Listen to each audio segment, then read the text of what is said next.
everyone. I want to thank you for joining me today, and I want to ask you a simple question. If you could visit any city in the world, where would you go? Would you like to visit the Colosseums in Rome, or perhaps you're more of a beach person and you would rather go to Bora Bora for that amazing oceanside view? But today, I want to immerse you in the beauties of Istanbul. Okay. Imagine standing on the Bosphor Bridge where the east meets the west and the air is filled with this intoxicating blend of spices and the sea breeze. And this is just a glimpse of the magic that awaits you in Istanbul, a city where ancient history and vibrant traditions seemingly intertwine. Okay. But to understand Istanbul as a whole, you need to learn a little bit about its history and its background. Formerly known as Constantinople, Istanbul is the largest city in Turkey, located on the Bosphorus Strait. It is believed that Istanbul may have been inhabited as early as 3000 BCE, but only became a Greek colony in the 7th century BCE, where King Bazar named the city after himself, Byzantine. In the 330s, Byzantine became a part of the Roman Empire. During this time, the Roman Emperor Constantine the Great made it his mission to rebuild the entire city, soon renaming it after himself, Constantinople. In the late 1400s, Constantinople became the capital of Byzantine's empire and becoming the center of the Greek Orthodox Church from the late 500s to the early 13th century.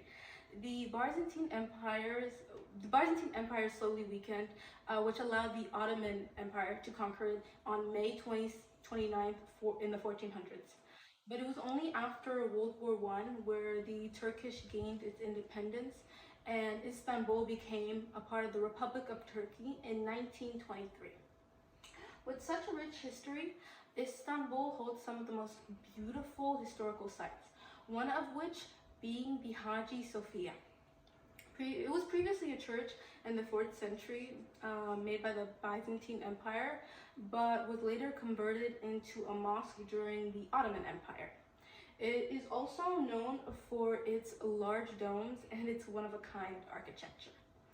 Sultan Ahmedi Kamil, also known as the Blue Mosque, is another foot of architecture built between 1909 and 1616, which has 6 minarets and more than 200 stained glass windows and chandeliers. Another lovely site in Istanbul is the Gan Bazaar, a historical market that houses thousands of different shops, over 61 streets. Along with all these beautiful sites, Istanbul is also known for its lovely scenery and landmarks. One of which being, bear with me, Buyakada. It's the largest of the Prince Islands in the Marmara Sea. It's known for its sandy beach and laid-back atmosphere, and it's also a beautiful getaway spot. Kilimi Parku is also a beautiful coastline and hiking trail that you could go to if you need some fresh air or you just want to enjoy the nature. Another great place to go to is the Gulham Park. And this place is known to be the oldest urban park in Istanbul. And it was once the outer gardens of a palace named Topkapı, which is a lovely spot for like picnics, walks, and yada. After all these lovely places, you must be hungry. But don't fear, because Istanbul will have you dining for days. For some appetizers, you can enjoy simit. It's like a pretzel with a crunchy exterior.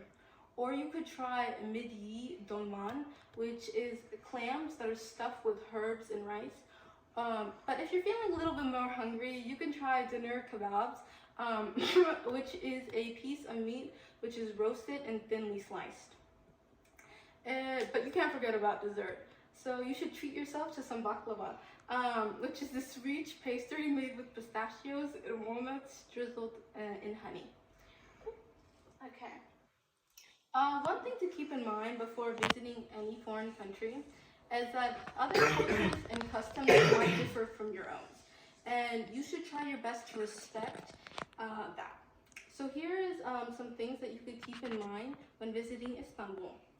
Make sure you greet everybody. Say hello, say marhaba. Be nice to them. Secondly, dress appropriately. For some sites like the Blue Masjid, you're required to wear modest clothing. So you have to wear like loose-fitting clothing, or they might ask you to take off your shoes before entering the mosque. Try again to be punctual and respectful of other people's spaces and their traditions. And lastly, accept others' hospitality and don't be rude. After some research, I found out the perfect time to visit Istanbul is between March or May, or September to November, when the temperature floats around 50 to 70 degrees. If you decided to go in the summer instead, you'd be faced with this high heat and humid air, and no one wants that. And from December to February, the weather is just gloomy and it's often cold and snowing. So here's a little bit of travel tips if you ever want to go to Istanbul. Don't rely on, know where you're going, because you cannot rely on maps, and you will have to be taking public transportation. In conclusion, Istanbul is known for its one-of-a-kind architecture, delicious food, and kind-hearted people. So the next time you think of visiting a new city, I hope Istanbul comes to mind. And thank you again for listening.